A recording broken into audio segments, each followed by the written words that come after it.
I'm going to tell you about my work. Essentially, it's about Black Genesis. It's a book I've published with Tom Brophy, a physicist who lives in San Diego. And we got together a couple of years ago, and we decided to publish this book with this rather provocative title. And I'll tell you all about it. But I'll introduce the background to it. Because there's a gang of us. Myself, John West, you know John West? No? John West of the Sphinx. Robert Schoch, they're the ones who made quite a stir about the age of the Sphinx in the early 1990s. Graham Hancock. Oh, you all know Graham Hancock. Yes, you all know Graham Hancock. Graham Hancock and I have written 3 books together, and we're actually bringing another one out in a couple of weeks' time. So I may as well advertise it. It's called The Master Game, and it's a fun book, but I'll let you discover what it's all about. And I should add, a very nice colleague of mine who is here today, Andy Collins, who has joined the Pyramid Quest. We've all started a rather big stir in the early 90s, where we challenged the established views about Egypt, and more particularly about the origins of Egypt. We weren't the first ones to do this, of course. There have been others before us, but this kind of stirred the pot. It shook the apple tree, like John West says. And the reason is that we got on television. And we made a big, big, big splash. And BBC got involved, and NBC, and ABC, and Discovery Channel, you name it. They all loved this because it kind of provoked a situation. And the bottom line is that we were saying that ancient Egypt is probably much older than we think. Nothing more than that. But even that got the academic world very, very upset. And when I published my first book, The Orion Mystery, it's rather weird when you publish something that is original and kind of touches a vein. I knew it did because, boy, I had Egyptologists, I had archaeologists, I had philologists, I had everybody with an ist after his name trying to shoot me down. And if it was the 16th century, I would have been dragged in the street and probably burnt. But you couldn't do that. And so it went on for years, you know, and I've been called all sorts of things, some rather weird ones. I mean, apart from charlatan and madman and liar, and there was a few odd ones like Zionist. That came from Mr. Hawass, Mr. Dr. Hawass, the ex, I'm very proud to say, Minister of Antiquities.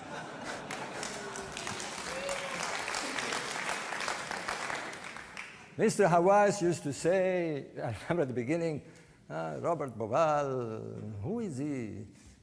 He comes here, that's his famous, he's Mr. Bauval, Mr. Y, Mr. X. They come here at the pyramids, they make a theory, they go back home, they drink a bit of beer, and that's it.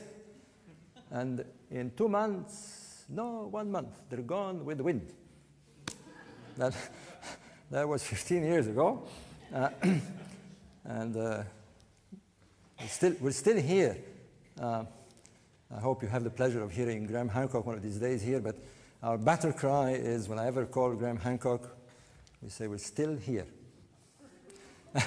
Yeah, so another little parable I like to say is that things can change dramatically in your life.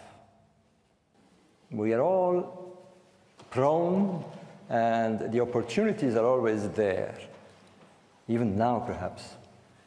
You know, you take a left turn instead of a right turn. You go in one pub instead of another. You go in one shop. You take a holiday somewhere instead of another place, and things change.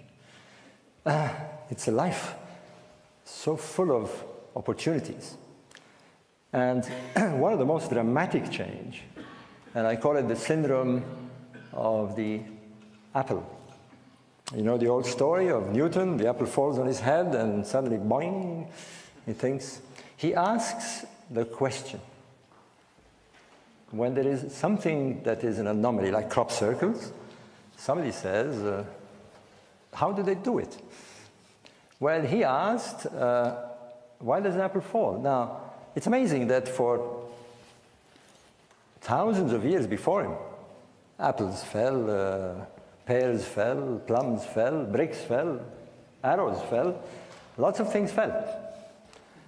But for some reason, nobody clicked to ask the question. But asking the question isn't enough, of course. He pursued it.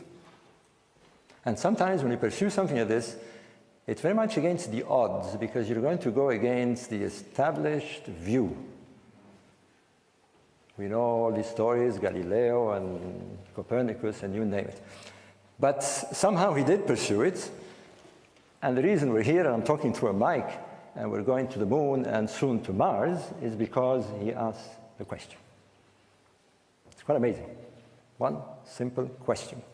And it led to the discovery of gravity, laws of mechanics, and we may one day fly to the stars. Well, we all have this precarious apple that hangs on our heads, this symbolic apple. Whatever your apple is, if it ever falls, pursue it. I'm serious. A lot of people say, well, we'll leave it to others.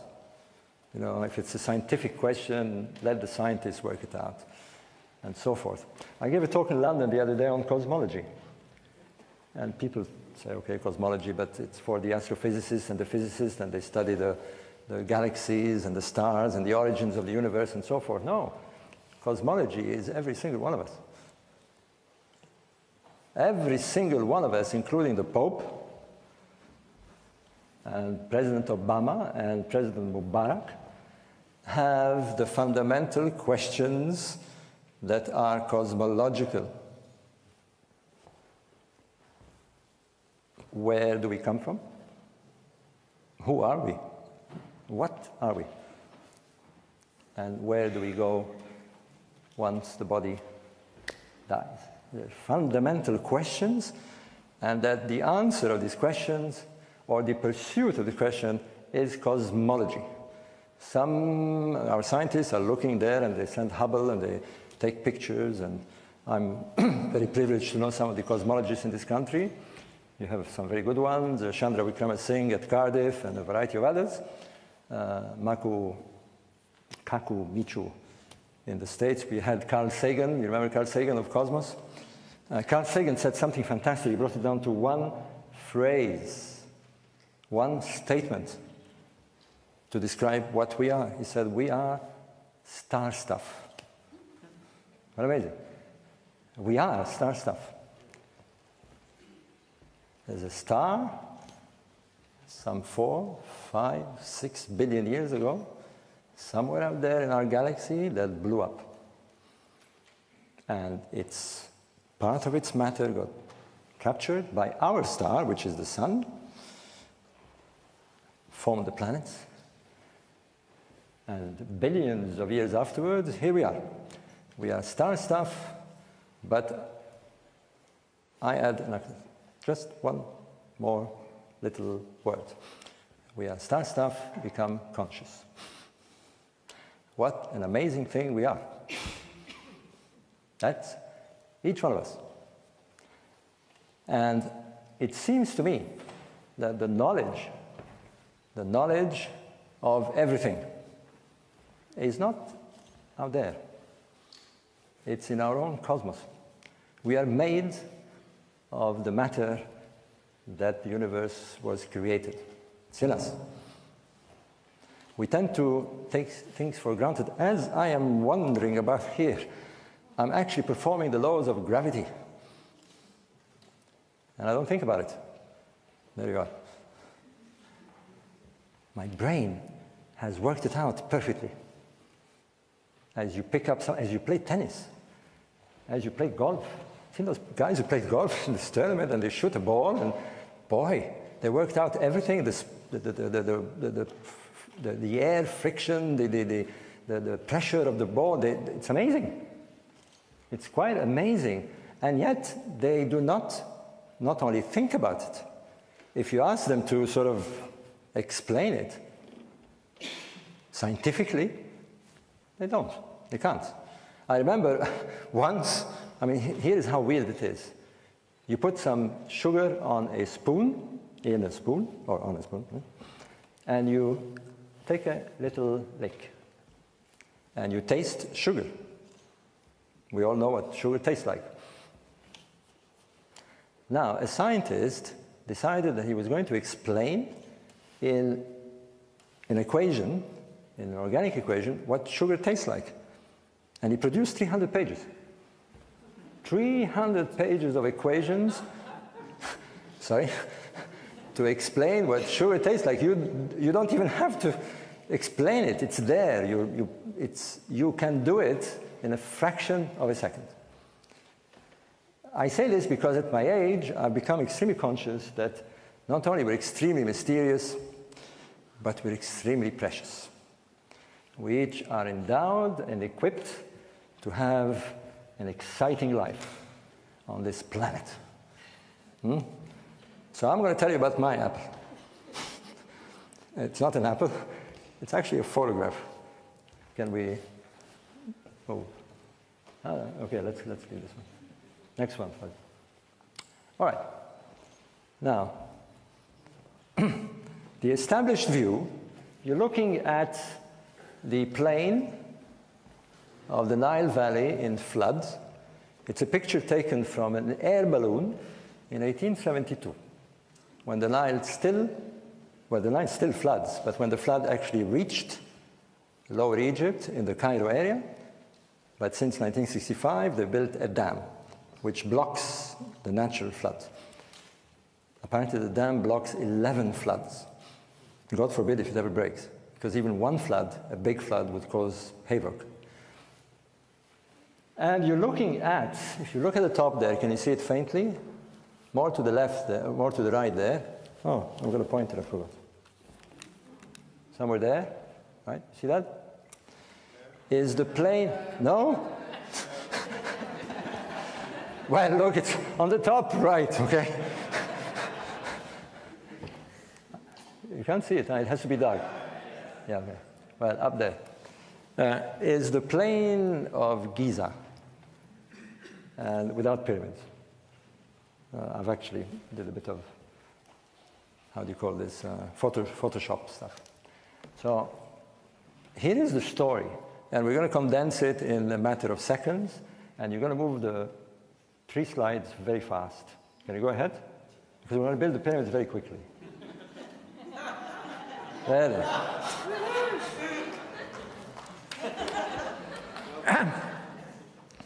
Well, Egyptologists have argued for years, you know, they were built in 20 years, in 10 years, in 50 years, and there's all these arguments, and they used 100,000 slaves, and now they say, no, they used 20,000, and the fact is that they built it.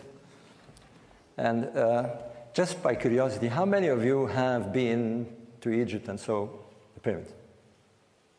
Quite a few, huh? Well, for those who have, you know what I mean. It's a hit. I've lived 3 years, the last, from 2005 to 2008.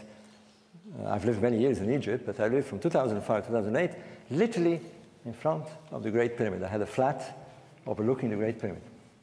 I saw it in the morning, in the evening, at breakfast, at lunchtime, in the dark, with lights, in winter, in summer. I've had a belly full of the Great Pyramid. And I can tell you that. You wake up in the morning and you go there with your cup of coffee and you think, it shouldn't be there.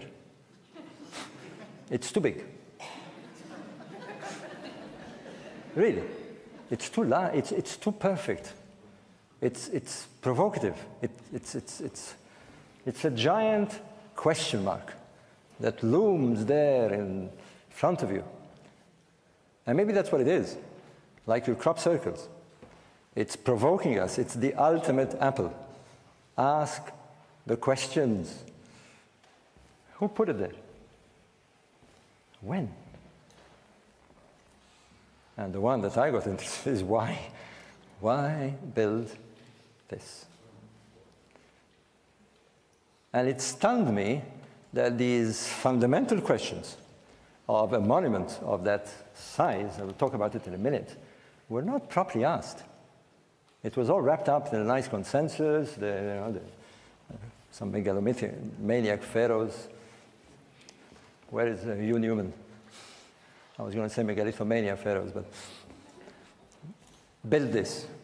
They wanted to build giant tombs to impress their population, and so they did. They mobilized their nation for dozens of years, and they built this tomb. Can we have the next one? There's a nice view of Giza at night. It's one of those things. There's a friend of mine who owns a small guest house. Literally, the picture is taken from his balcony. If you ever go there, try and visit Gouda Fayed. He's a friend of ours. We go very often. He has this view all the time. And Gouda says he stopped looking at it because it's so damn provocative. You know, it's very funny with Egyptians around the pyramids. They stopped looking at it because you can't. You know, the answers don't come out, and eventually you ignore it. A bit like, I suppose, with crop circles. No, when suddenly scientists got bored with it, they think, no, it's easier to say it's just some nutcases doing it, and that's it. Because to ask the questions is so provocative. It's so provocative. I wasn't going to talk about crop circles, but Francine showed a picture at the end of her talk, and I can tell you, I used to be a land surveyor and a building surveyor for many, many years, and if this was done overnight, there's no way. Now, I don't know who and what and how, but you can't do this. You can't set out something like this. It'll take weeks, if not months.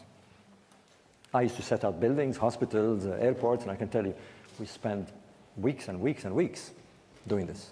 So that alone needs an explanation. It demands an explanation. And it's left, you know, where are all the scientists working on this? It's quite amazing. Well, with the pyramids, there they were, Egyptologists, you know, that's it, you know, their tombs, and bye-bye. Thank you very much. Well, the problem is this. This is the problem as far as I'm concerned. Can we move one slide? Is you're looking at an overhead view of the Great Pyramid.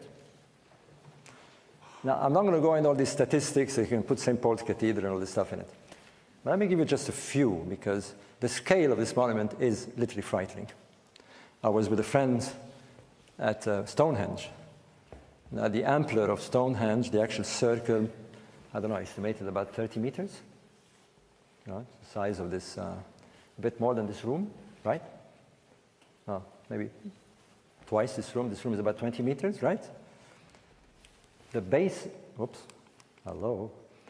the base of the pyramid, base. Each side is 230 meters. You would put about, I don't know, 15 Stonehenges next to each other. That's the size of this structure. It's 146 meters high, but that's not just its size that frightens and awes. It's precision. I usually like to give this little analogy. I bought this on a British Airways flight, my watch. It's one of these secondas you buy at 60 pounds. It's been a very, very good watch. It's worked for years. I've changed the batteries every 4 years, and it's fine. And they tell me that it's accurate within 5 seconds a month. I'm happy. I mean, 5 seconds a month. I mean, I don't have any appointment that require that kind of accuracy. No, I'm happy with 5 seconds a month. But if I wanted this to be 100,000th of a second, I'd pay millions and millions of pounds. I'd need an atomic watch to do that kind of precision. This is the difference between high precision and normal precision. In any industry, they know this. Well, this is a high-precision pyramid. It's accurate to 3 arc minutes. That's the accuracy. It's 5% of a single degree. Let me give you an idea. You put a dartboard there, and you put me there, and you give me a dart, and you cover my eyes, and I shoot the dart, and I hit the bullseye. That's its accuracy. It's true. And they're supposed to have done this. Well, I'm not sure. According to the Egyptologists, they had nothing. They had brutal force and sticks. They didn't even have the wheel, no pulley, no iron tools. There is 2.5 million blocks in this structure, each weighing an average of 2 tons. And I'm not even mentioning the king's chamber that contains blocks weighing 60 to 70 tons apiece, brought from Aswan. They're granite blocks, and they've been moved to a height of 50 meters. It's quite incredible. Egyptologists are not stirred by this. Well, I can tell you, engineers, architects are puzzled. Are puzzled. And I don't know if I have time to talk about everything I want to tell you, but this isn't just, I mean, Andy knows this. There are temples which are known as the mortuary temple and the valley temples, prosaically. These temples are built with blocks between 50 tons and 200 tons. Now, let me give you an idea what a 200-ton block is, apart from its size. If you take 400 family cars and you squish them together, that's a 200-ton block. Today, we would have a serious problem moving a 200-ton block, let alone lift it up and place it to build a temple. And besides, you don't need a 200-ton block to build a temple. You can build it very nicely with little blocks, like we build houses. So not only they use these blocks, but they're so damn provocative. They didn't have to use them. That's the questions. If you can tell me, and I haven't found the answer, if somebody can tell me in future times why they use 200-ton blocks, you've broken a key here. Well, obviously they did. The question is why? Now, let me tell you what. Sorry? Sound resonance. Well, yeah, there's many ideas. But it's the equivalent of, okay, it's raining outside, and instead of taking your umbrella, you take your whole wardrobe with you. Makes sense. And you see yourself carrying a wardrobe, you know, and why? To give us a puzzle. Okay, you can ask me this at the end. But I'm saying this because there are, and these are very obvious, provocative questions. The one that needs to be answered, and that's the one I approached, is that the accuracy of this monument towards the cardinal directions is so precise, that it demands an explanation. Because building a pyramid that size is already a huge problem. Building a high-tech pyramid multiplies the problem 100-fold, like the watch. It demands to be answered. And I decided to somehow try and answer it. Can we move? Fuzz? You're looking at a graphic image of the inside of the pyramids. You probably know all this, but let me go very fast. The entrance is in the north. You have a so-called subterranean chamber. You go up a ascending corridor, along a horizontal corridor into the Queen's chamber, and then into this marvelous grand gallery, those who have visited know what I mean, and break into the King's chamber. And the thing that I will focus on, and it's the big deal, by the way, I'll tell you at the end, is those very narrow shafts that shoot out from the south and north walls of these chambers. So that's the inside. Nobody yet has provided a suitable explanation why they had to have this kind of interior. And no one, I can tell you because I was deeply involved with this since 1993 when the famous door, remember the door that was discovered? At the end of this shaft, at the end of the southern shaft, nobody has come up with a logical, reasonable explanation why they build those shafts. And let alone put the door at the end of the ones in the Queen's chamber. And by the way, Queen's chamber and King's chamber is just names that we give to these things.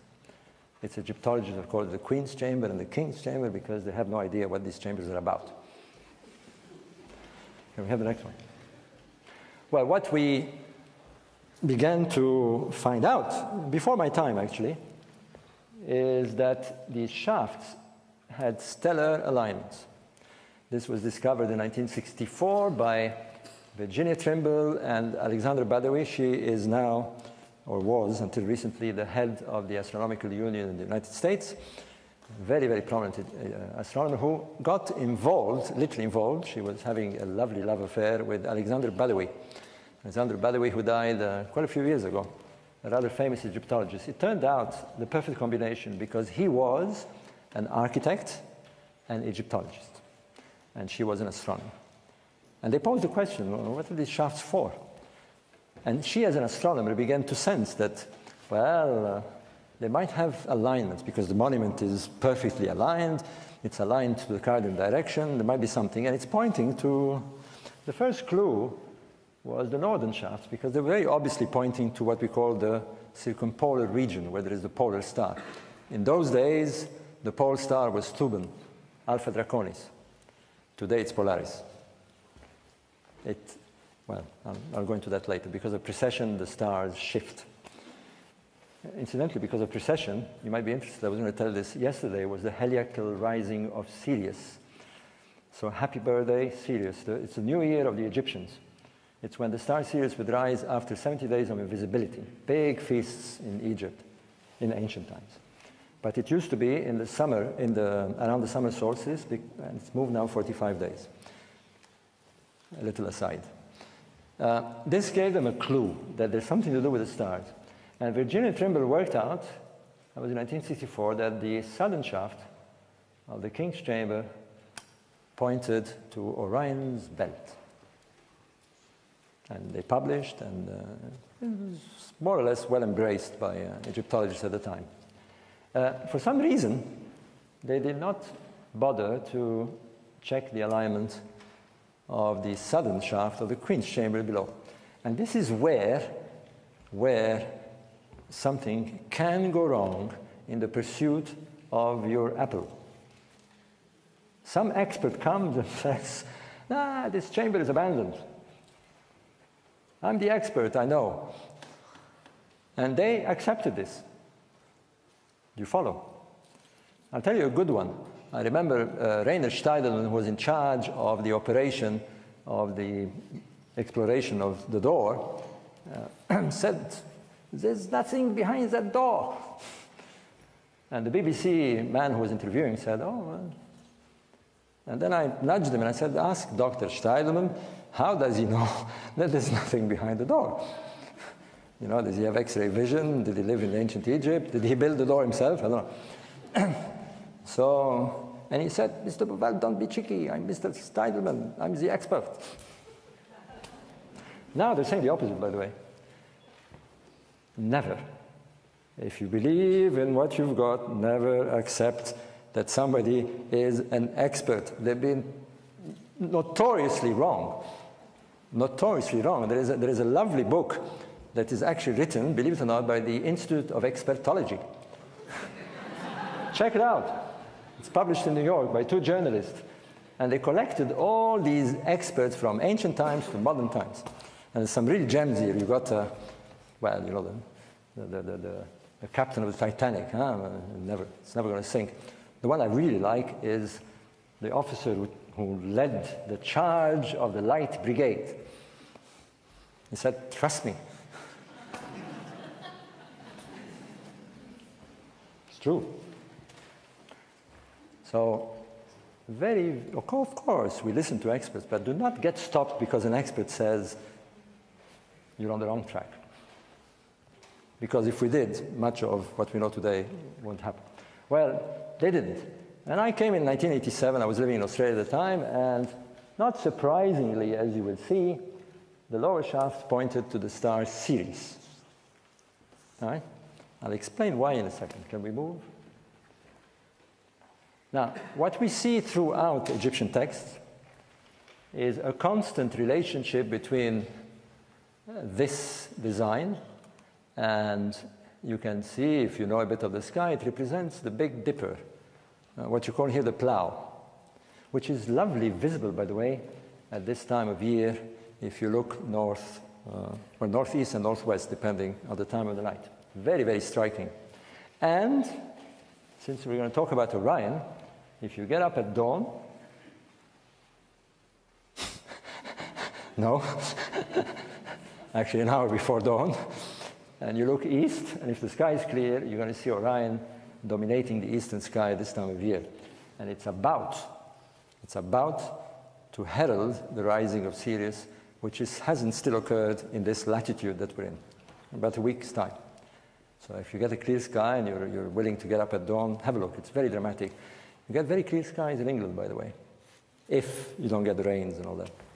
Well, always representation of the northern sky with the Big Dipper, and on the southern sky, they represent the southern sky by Orion. They call him Sa. He is a man standing up. He was identified to one of their gods, Osiris, and here the star Sirius represented by the goddess Isis.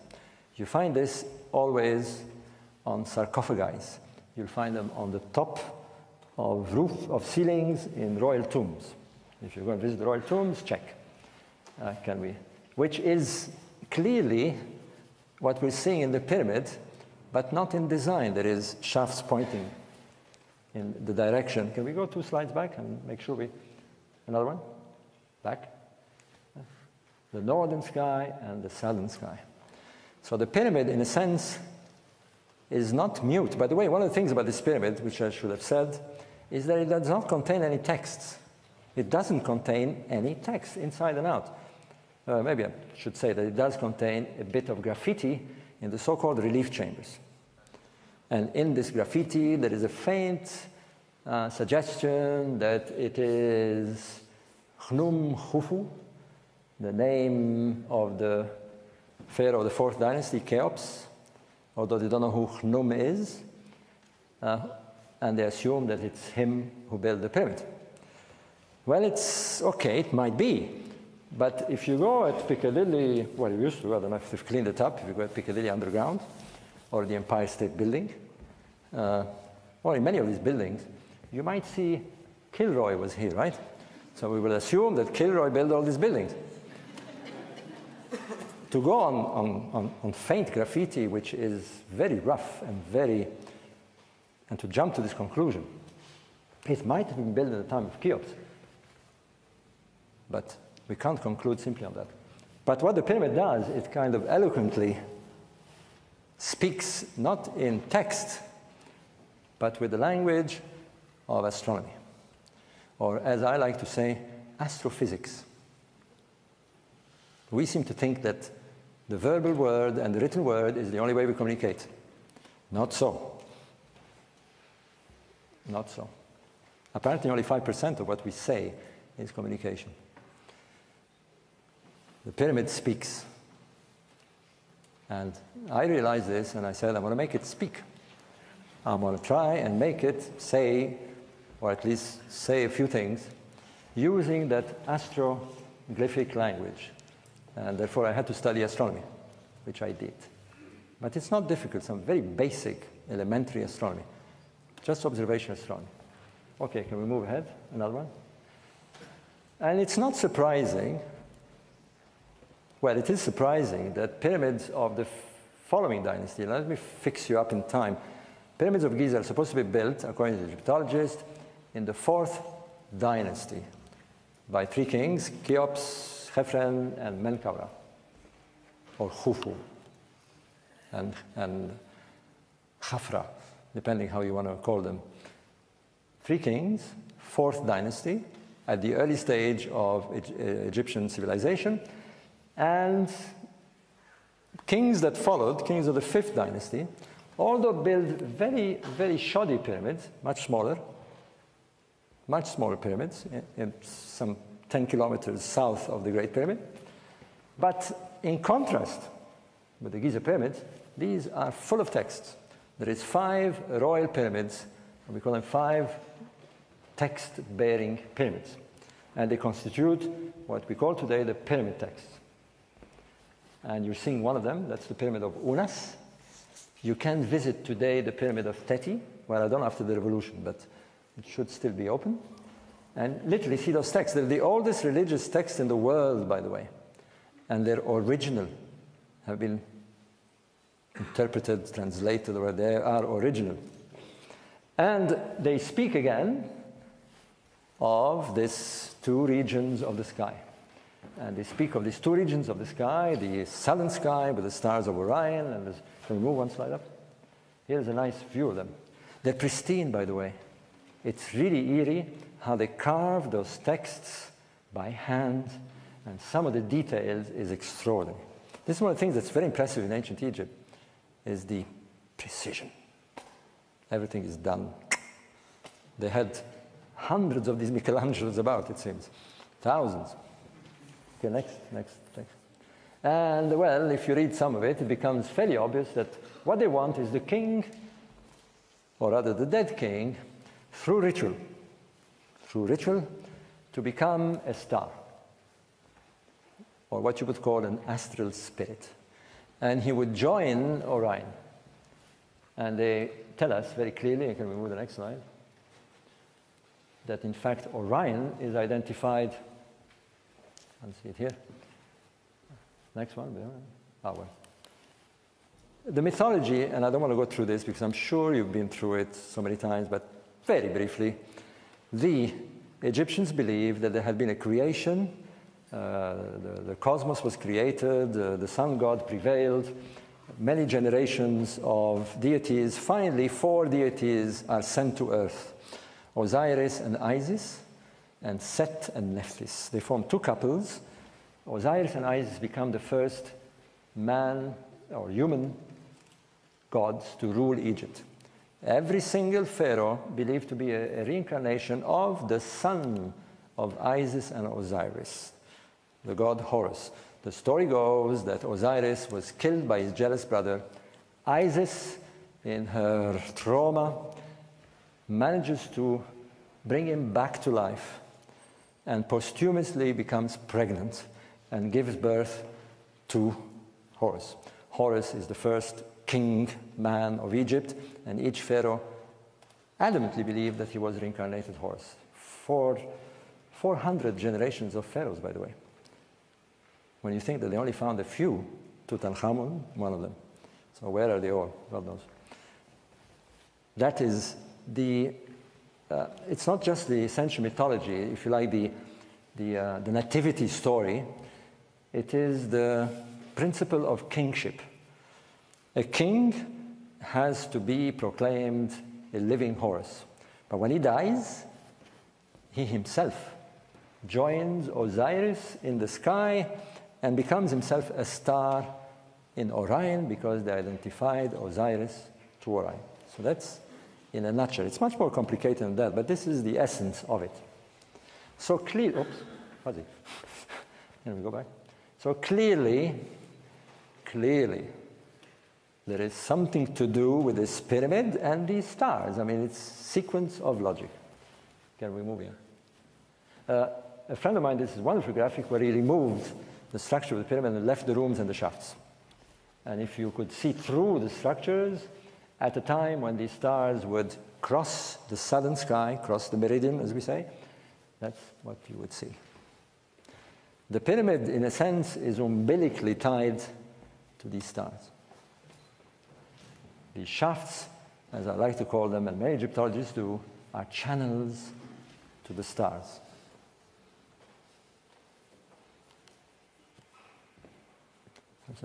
I've got this thing about Carl Sagan. Carl Sagan saying we are star stuff. And you know why I get the oogie-boogies when I'm saying this? I do. I don't have much hair in my head, but I get it at the back of my neck. Is because they seem to have worked out in a different way what we know today. It seems that they explored the inner cosmos, what we call gnosis. search. There is two forms of searches. There is the outside one, and there is the inner cosmos. There's a whole cosmos in there. And one of the things I think we ought to do, I don't know how exactly, is to explore the inner world. Because the answers are there. They seem to have found things that are extraordinary. Not just this, many things. They seem to have found a way, perhaps through ritual, perhaps through, and they seem to need, this is the weird thing, they seem to need this hardware of the pyramids. The pyramids are the hardware of a very elaborate metaphysical science. This is a metaphysical machine, and it needs the software, to use jargon. And the software, I'm very convinced, is the initiated man or woman. You don't enter this pyramid just to take photographs. If you are initiated, and that's what I try to do on my tours, by the way, we'll announce one, is, okay, they would take 20 years, I take 10 days to just, but even just enough to know when you enter a pyramid that you enter the belly of a star. And it has directions. Just knowing this, and it begins to work. It begins to activate. And the processor, what seems to constantly go round and round and round and round, is the sky. You live on a planet. You live on a globe. And it has motions. It rotates on its axis every 24 hours, right? Please tell me right. It revolves around the sun in 365 and a quarter, or a bit less than a quarter days. It does that. It's been doing that for billions of years. And it wobbles. Very slowly. Very slowly. In 26,000 years performed one of these wobbles. We call this precession of the equinoxes. And because it does this, we're here. Because it does this, you have this wonderful world and lakes and rivers and oceans and mountains and birds and trees and crocodiles and the whole lot. Because if it didn't do that, it wouldn't be the same world. The planet seems to be designed. And it may sound weird. I mean, I find it very strange to use this word. But I was speaking to Mika Kaku, the Japanese cosmologist, and he told me something that spooked me. He said, the edge of cosmological thinking is that we've arrived at this conclusion, Robert. I can go for hours and blow your mind, but basically the conclusion is that this universe, not just this planet, this universe holds on two constants, the speed of light and the gravitational constant. If you tweak one by a zillionth of a fraction, this universe doesn't work. Conclusion is either it's designed or there is an infinite number of universes and we happen to be the one that works, or at least works for us. It's an amazing conclusion. I'm not quite sure which one I go for. I'd rather the designed one. Seems more containable for me. Or maybe both. This is where we're at. This is where we are. And this is what these people seem to somehow try and use. They're using the movement of the planets, the precession. They seem to have built some sort of machine, and they seem to be very convinced that this will launch them after death to the stars, to return back to their primordial origins. And just, it may be possible. It's worth pursuing. It's worth trying to understand these people, because you don't, let me tell you, it's hard to press this point, but you don't build this monument without the highest, the absolute highest motive. It's too much. All right? It's just too much. We must attribute to it the highest motive. And the motive persisted, because if they didn't really believe in this, they wouldn't have gone through all this. They just didn't build one, they built two, they built three, they built 25 royal pyramids. You must believe in it. You must be absolutely sure that what you're doing is going to work. So these are the way to approach these subjects. And like I said, many of us are pushing this. Forget the consensus. We need to break open these studies because we've got the legacy of an amazing civilization, and here too. And we're not really bothering. Okay, next one. I'm not going too hard on you. One of those hard moves. All right, well, here we come to those famous 3 stars where the shaft points. And, well, that's Orion's belt enlarged. And you've got Zeta Orionis, Epsilon, and Delta. Or right, these 3 stars of Orion's belt. For some reason, the text and the pyramid is locked into that. And you can see this position. 2 rather bright stars and a less bright one, which is offset to the left. And can we move one slide? Buzz. That's my apple. It's just too damn weird. 2 large pyramids with a little one offset. It's known now as the Orion correlation theory. And boy, has it upset a lot of the academics. They just didn't expect this. Came from left field. I remember when we showed it on BBC in '94, I got a call from the producer who was absolutely shocked. He said, "What have you done, Robert?" They're calling from everywhere. People were on the edge of their seat because suddenly they saw something that should have been seen. It's one of those strange things. We knew of the shafts since '64. We knew of the texts for almost 100 years. And it's damn there. Well, like I said, they didn't like it. The public embraced it, they loved it. I mean, it was very obvious. But boy, academics. Luckily, I was heavily supported by the late Professor Edwards, the man who brought the Tutankhamun exhibition here, Sir Ivan Edwards, who died a few years ago. And they were the Egyptologists were rather taken aback because he came on the BBC program and lent quite a bit of support on this idea. So it caused quite a stir. Can we move ahead? There you see the correlation.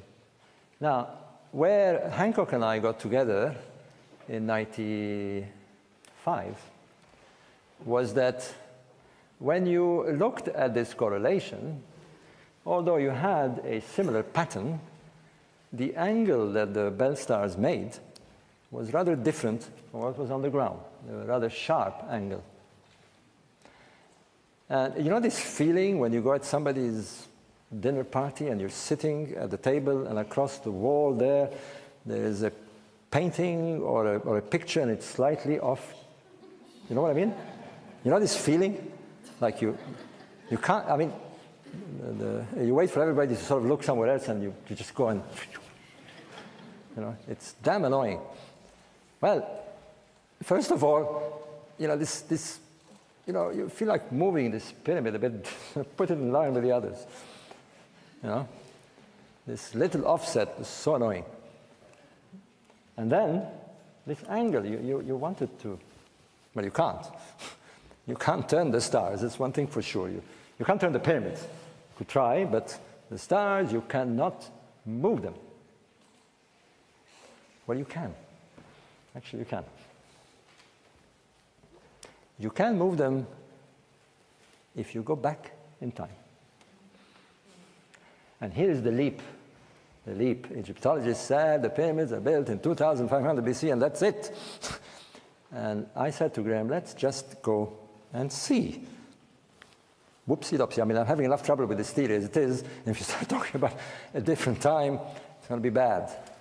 But what it boiled down to is this, is that we reasoned out from the text that these stars are identified to Orion's belt, and Orion's belt is identified, these pyramids, and these Orion's belt is identified to the god Osiris. And the god Osiris was supposed to have come down. 5 minutes, bad. Give me 10. Are you bored with this? You're having fun? I don't know. Having fun, huh? Let them have fun. 12. I come from Egypt. Sorry? Yeah, keep going. I have to move a bit faster here. But might not be able to do black Genesis, but that's the fun bit. So what we said is they speak about what is known, and Andy knows very well. There's a term in ancient Egypt that is used very often to describe the origins of their civilization. They call it Zep Tepi. It literally translates as the first time. And the first time of when Osiris and Isis ruled and established pharaonic civilization. And this first time, well, when is it? And we reason that because of precession, because of this cycle.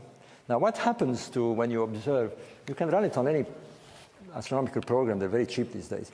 If you run it and you put the stars in the south, you'll find that they go down and they go up and they go down and they go up in cycles of 26,000 years.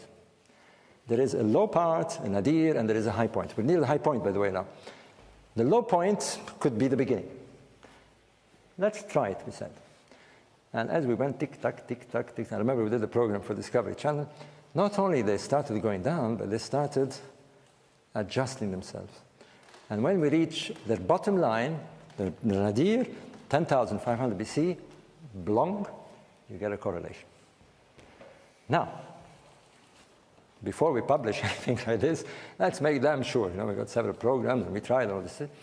But there was something very, very, very, very inviting about this, is that not only the stars are locked with the pyramids, but the Milky Way redressed itself and seemed like to be a projection of the Nile. I'll show you in a minute. And even more interestingly, they locked at a very specific time of the year, which was the spring equinox.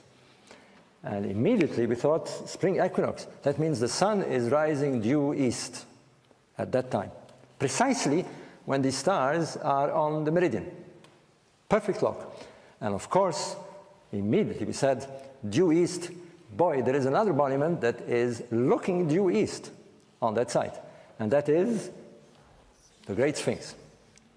Can we have the next one? Here, as you can see it more in stellar terms. You can try it out. Huh? I mean, this is all falsifiable. I mean, it's not... All right, next slide. We'll have to move a bit faster. Okay. Now, not only, here is the log. Orion's belt in the south, matching the pyramid, the Nile with the Milky Way, and the sun rising due east, and in the sky, at that time, only at that time, was the constellation of Leo. It only worked for that time. There seemed to have been some sky image that was projected on the ground. It may be a coincidence, but it's 1,000,000 to 1 coincidence in my books. And so we published it. We wrote Keeper of Genesis. And boy, did they get upset. Really upset, because the astronomy worked, it fitted the text, but the date, they did not like it. Egyptian history began at best in 3000 BC. There was nobody there. There was no one there. Couldn't be. Annoyingly for them, at the time we were doing this, came John West and Robert Schoch with their geological theory, arguing that the Sphinx was much, much older. And now we had two sciences, hard sciences, astronomy and geology, bugging the Egyptologists big time. And they had to deal with it. Put it in your pipe and smoke it, we said. And they're still dealing with it. Well, they first tried to ignore it. the well-known astronomer Archie Roy, who is one of your famous astronomers here from Glasgow University, who is not well at the moment, a disciple of Alexander Thom, one of the founders of archaeoastronomy, came on one of my programs and said, well, you know, the usual thing, they say first, you're mad, then they say, well, let's look at it, and then they say, well, we don't like it. And then they say, it kind of works. And then they ignore it and say, well, we knew about it all along. It's there. It's naggingly there. The pyramid complex is begging us to pursue this date. And even more, this is where we thought, wait a minute, so what? They did this date, and so what is it? Well, I mean, all this trouble for what? And then we began to think, and I'm not going to go into that because we won't have time. We began to think that this is a map. It's like your crop circles. It's a map. There's a message there. And instead of us, yeah, I mean, don't look at the sky. Come on, look on the ground. We're telling you that here is the whole story. This says 10,000 BC, sun. Below the Sphinx. And we do know, since 91, that there's a possibility of chambers below the Sphinx, apart from the possible chambers inside the pyramid. And it's amazing that we're still waiting. They're waiting. Why? Because they say, no, it's not possible. It has nothing to do with 10,000 BC. Where is the evidence? Where are the potsherds? Where are the bones of the people? Where is everybody in 10,000 BC? We had to say, well, they got a point there. We said, it's your problem. We have worked this out. Now you're going to look for the bones. You're going to look for whatever. But they didn't. And everything changed. And we won't have time.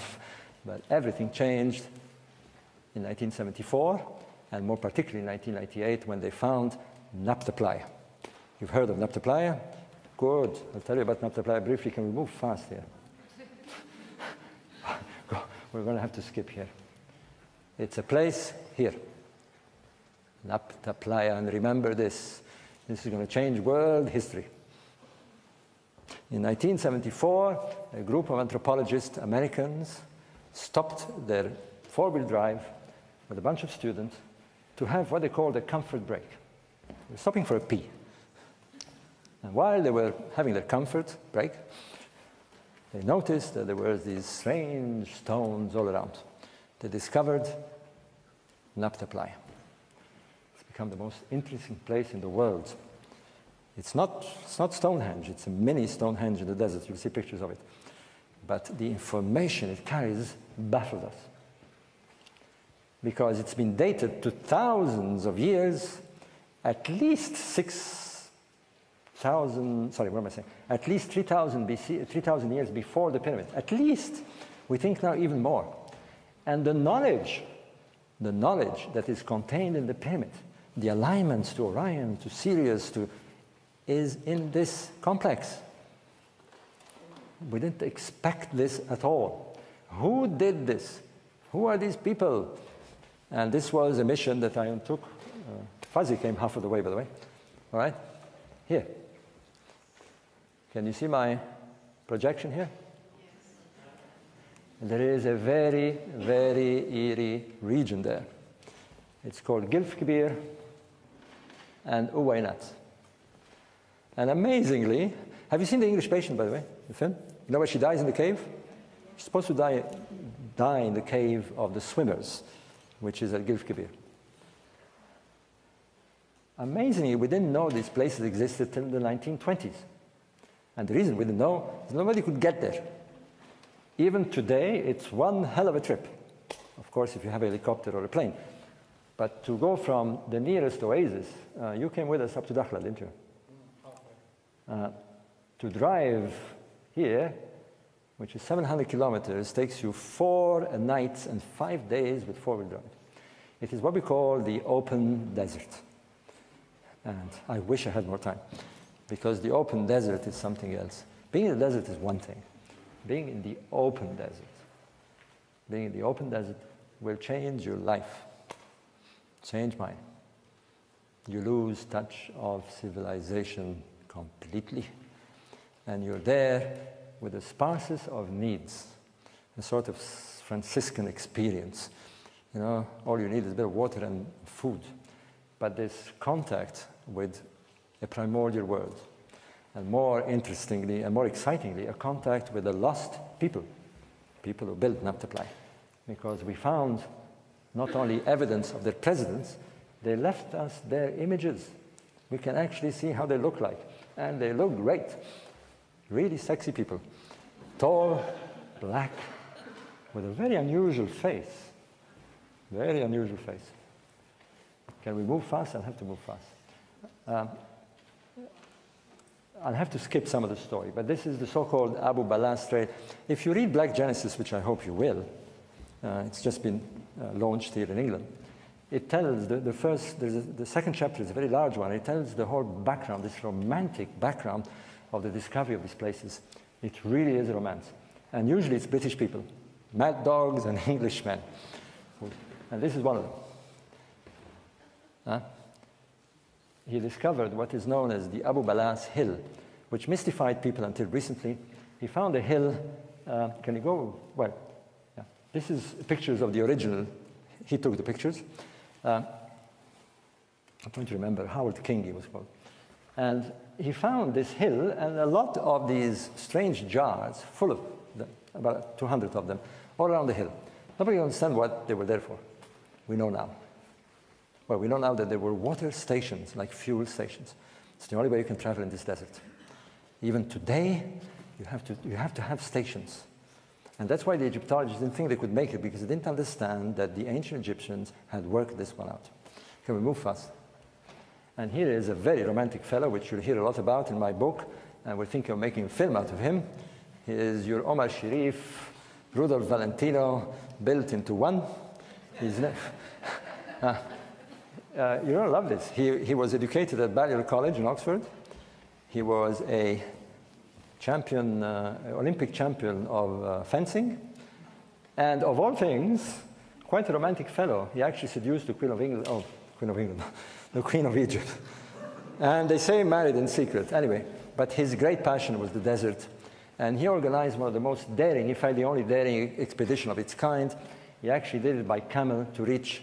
Well, he went there hearing that there were these Shangri-Las in the desert, and he reached, can we move? His name is Ahmed Hassanain Bey. Ahmed Hassanain Bey. He spoke perfect English. Wonderful fellow. He died young, by the way. He died at 46, a car crash, driving his Jeep, and he hit an army tank, apparently, or something like that. His journey starts, very, very distant on the Mediterranean, and comes along the Libyan border, and he finds this zone, this small mountain zone, which he called Uwainat. It means little eyes. The Egyptians call eyes wells, or rather ponds. They imagine that there are eyes from the earth. So he called it Uwainat, the little eyes. It's the only place in all this vast open desert that has a bit of water. And during the Second World War, it was a big prize because it's the only way to cross into Egypt from Libya. So you find a lot of remnants of World War II cars and all over the place. Amazingly, in perfect order. Nothing rusts there. There is no humidity, nothing. Yeah, it's amazing. You find engines like you could use them. You find prehistoric artifacts on the sand, untouched, like the moon. It's really eerie. Okay, let's move fast.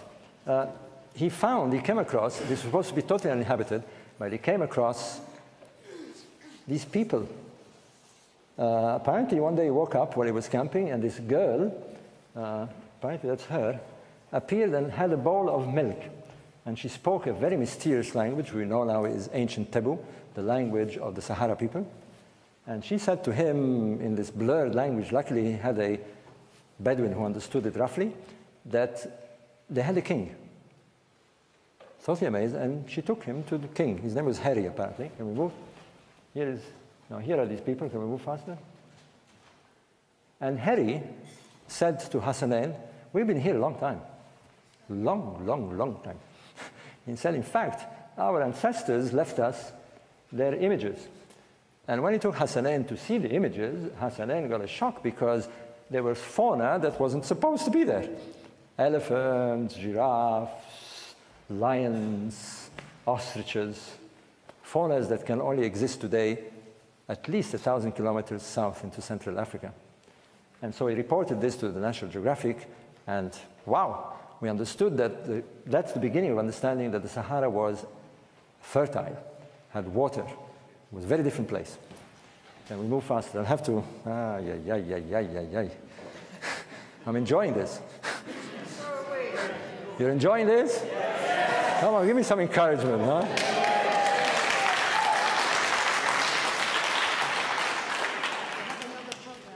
Yes, okay. We're nearly finished. I'll have to move very, very fast, but essentially, I want to show you the people, but can we have the one that you had?